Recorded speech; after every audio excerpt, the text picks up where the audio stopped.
Hi, this is Jimmy Palmiotti, and you're listening to Teen Nerd Herd Podcast. And if you want to do it right, you collect what you like.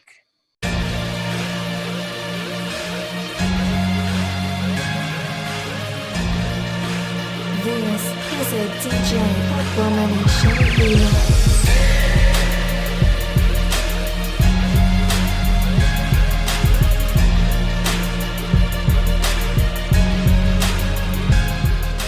What's up, comic compadres, and welcome back to the Team Nerd Herd Mail Call Show. And we have a very special guest. We have comic book and screenwriter, Mr. Jimmy Palmiotti. What's up, Mr. Palmiotti? Oh, just writing all over my screen with my Sharpie. They don't like that when I do that, but... Oh, that's not what you mean by screenwriting? No. I just keep, the usual guys. Just happy to be here. Happy to be hanging out with you guys. My California buddies. We're covering the coast right now because I'm in Florida, and you guys are in California. So we got hurricanes and wildfires hanging out together. There you go. That's right. Happy to be here, though. Thank you. We appreciate you being on. Thank you. Yeah, so let's pass this mic on for some more introductions with JR. What's up, JR? I'm JR, your Star Wars nerd, big-time Marvel nerd. Huge fan, even all the way back to Event Comics, to some Ash Day. So you'll be getting some questions there, sir. All right. I'm going to pass it over to Alonzo. What's up with you, I'm sir? Alonzo, as you guys know, also AKA Comics and Pops on Instagram as well as Twitter. And I am your comic book nerd and your pulp culture fanatic. And I am a huge fan of a lot of the stuff that Jimmy has brought to the world. Starting all the way, at least from my introduction, from Daredevil all the way through to Power Girl, and even Harley Quinn. I mean, I think those runs were character defining. So again, huge fan. I'm blessed. Thank you so much for coming on our show. I really appreciate it. Over to you, Ian. And my name's Ian. You can catch me at Hood Rat Comics over on Instagram, and I'm so thankful. Thank you, Jimmy, for coming on. We really appreciate it. And let's start this mail call. I'm going to save the best for last. And I'm going to ask JR, what'd you get this week, JR? You know me. I'm a Daredevil fan. Had to go back and get some old classic Daredevils. So, got a little number 74 here. Just trying to complete my run. I got number 75 here. Ooh. Nice. Nice. Oh, I like the color on it. It's very bright. It was a Is that killer the deal Gene too. Colan? I think that's Gene Colan. Maybe. I have to open it up. Nah, I don't know. Don't do that. Okay. It might explode. No, these will get read. I'm the type Okay. of person, I will read these comics. Wow. And then we also Awesome. got that one too. Nice cover. Very cool. Yeah, I'm a big Daredevil fan, but let me see real quick. Let's see. I gotta eventually switch these bags out anyway. Why aren't you wearing gloves? It's breathing. Because It's I breathing. love the smell of it, and it's comic books. It's breathing without a mask. Yes, it is Gene Colan, and Jerry Conway is the writer on it. There you go. And it's just a beautiful book. Nice call, Jimmy.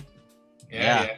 Those were the classic Daredevil. I love that whole Daredevil run. Oh yeah, I fell in love with Daredevil when Frank Miller was writing it. Yeah, me too. I just picked up the omnibus. I'm a little late getting it, but your tape stuck to the cover. Yes, I'm going very. Let's watch this come on. live, folks. It's live. This live. This is Come on, man. professional. Can it live? No, we got it. It's coming. Come on. Do do do do do do do. Let me just pass it off to the next. There we go.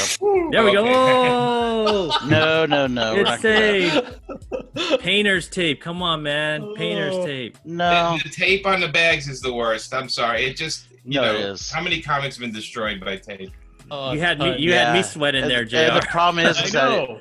it's not my usual tape. It's the tape that's why the price tags are still Sure. on it. Yeah. Oh, So, Man. I think we're all nervous for you, sir. yeah. I've done that enough times I can do it pretty easy to get it off there.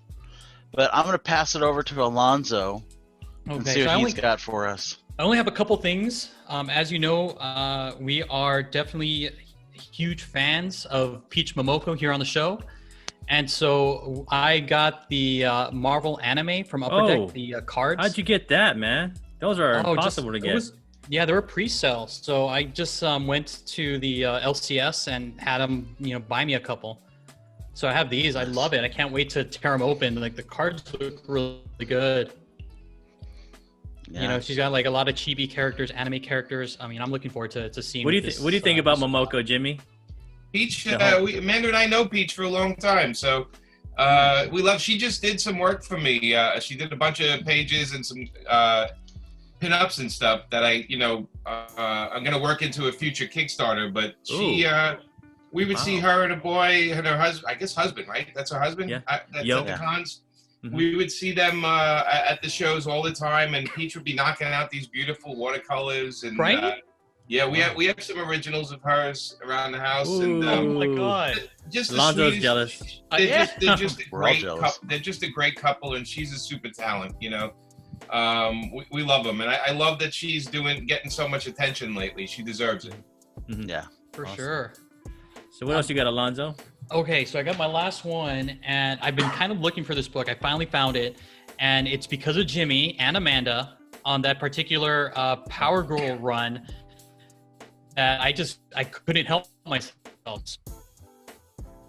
And it's the first Power Girl All-Star Comics. And there she is right on the cover right here. That does look like Power Girl I know. fan. She's a lot smaller. That's the. Can I see that again? Hold it up again. Let me see. Yeah, is that the first appearance? Yes, Yeah. it is. Look at the Well, shape. Look at the shape that's in, a 9.8, man. Oh yeah. Yeah.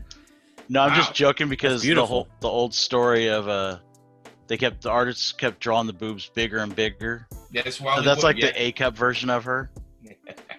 That was Wally Wood was hired, and he was convinced nobody was paying attention.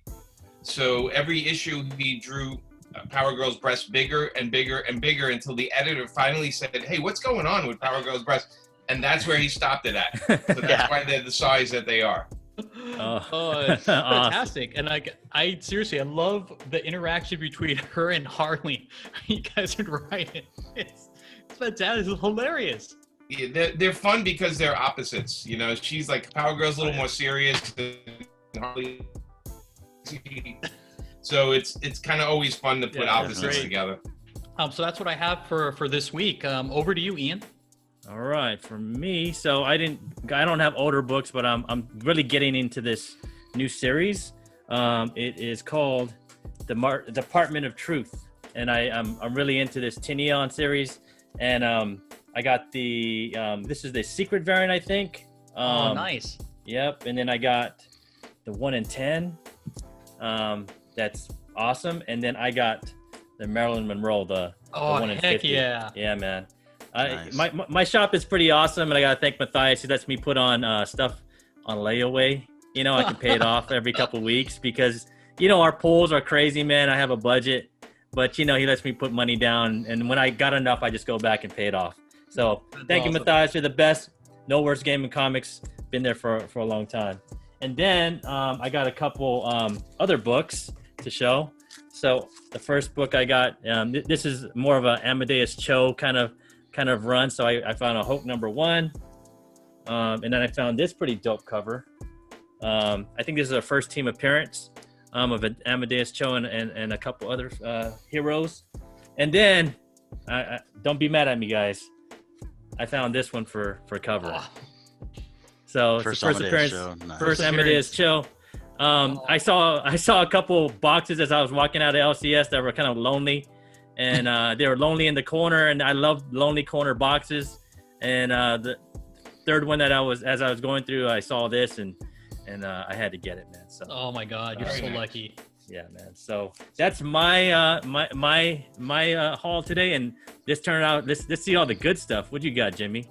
All right. Well, I'm a guy that tries every #1, and I also support indie creators a lot more. Marvel and DC, they already got the sales, so I don't worry about them so much. Yeah.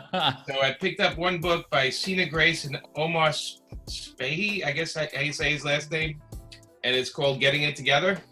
You know what? I saw that. It's like the Friends homage on that cover. Yeah. I was wondering if that was Friends on the cover. Oh, is that what it is? Yeah, now that you say it, I'm Yeah. like, oh, yeah, except they're indoors in the living room, but yeah. Yeah, I that's haven't awesome. read it yet. These I haven't read yet because I just got them. The other one by is Steve Orlando and David Tindo, Commander in Crisis. Oh, Yeah, I okay. saw that. I was interested in that one. Yeah, from Image Comics. Did you get the peach cover? That's not the peach cover. No, I don't. You know, they're in my box. So I can't chase covers. I got enough to do. And I got this from Chip Zdarsky, Ramon Perez, and Mike Spicer. It's Stillwater. Ooh, Yes, that's we've a been good loving that book. That's Oh, a you're gonna great love that book. Number one, yeah. You know, I haven't been in the store in a while, so this might have come out like weeks ago or a month ago. So. Number 2 just came out this week, so Oh, okay, there you go. yeah, so you're not too far behind. And well, what my deal is in the comic shop is I try every number one, Mm-hmm. Nice. and then if I like it, I tell them give me number 2. But if I don't like it, I don't say anything. So my That box works. stays like it's constantly changing.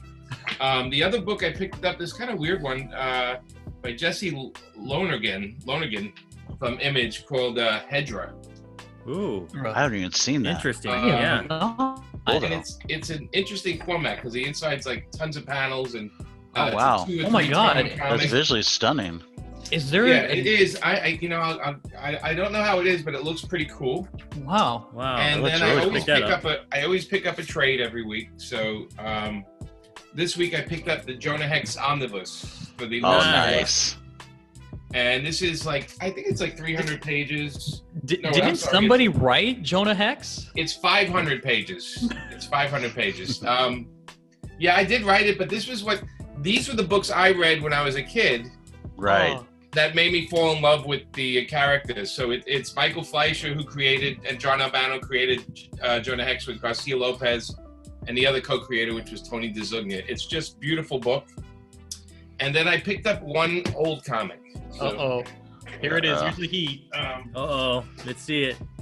Okay, it's going to be glossy and reflecting because it's in a CGC bag, about 43. It's Buck Rogers number 5. Oh, Oh, that's cool. Wow. That is super cool. It's not in the greatest shape, but it's from 1943, so that it's, you know, I know That's some 80 people years. born in 43 that don't look this good. So, Yeah, but that's cool. I do You know like the what? older books. Can I like see the Golden back Age cover? books. I have the reprint of it in another book, so I don't have to open this one. Can I see the back cover though? Oh yeah, sure. It's I just like seeing the old ads and stuff. yeah, it's That's another cool. one. Hey, you want to be a tough guy? They really aimed at the kids back then, you know. I was hoping to be the BB gun one. Yeah, there you go. BB1 or the guy on the beach kicking sand, Yeah. famous one. But You know what? Like those old books, like any grades is fantastic because I mean, back then people would read them, would put them in their back pocket. You know, they would do all these things to that book because they were so people just wanted to read it and just really didn't care about the condition. no, they threw them out. Or in New York, they used to use them as insulation. Yeah, I remember You know, about because that. Really? paper, when you didn't have money, you used paper as insulation between your walls. So they used to use them as insulation. I mean, Wow. I had a friend of mine who knocked down a building, and the whole inside walls were just tons of comic books, but they just fell apart the minute he touched them. But they were in the walls for 40, 50 years. Oh my gosh. Wow. You know, because nobody thought I'm going to collect this or I'm going to Yeah. keep this. They literally were, you know, and the times that comics sold the most, comics sold millions of copies during the war, you know, and after the war, and people would throw them out or use them or wrap fish with them. They do like everything else but save them. Yeah. You know, it's sort of like someone said to me, "What's more rare than this baseball card?" And I said, "What?" And he goes, "The wrapper that it came in." Yep. Because in the '60s, nobody saved the wrapper Oh. Yep. from a pack of cards, and I was like, you know what? That's true, man. I didn't even think of that. You know, so yeah. So the Golden Age stuff is really, really hard to find. I mean, I have a Golden Age Superman collection, like issue 24 and 25 and stuff. And I bought them when I was a kid, but they were even expensive back then. You know, I had to shovel a lot of snow to buy them. You know, What's snow? there you go. Yeah. We know fires, but we don't know snow here. Oh, look at the top of the mountain, that little white thing up there. That's I mean smog. Yeah, I was gonna say they can't see the sun and we don't have snow, so yeah. Well, you know, I grew up in New York, so there was a lot of snow.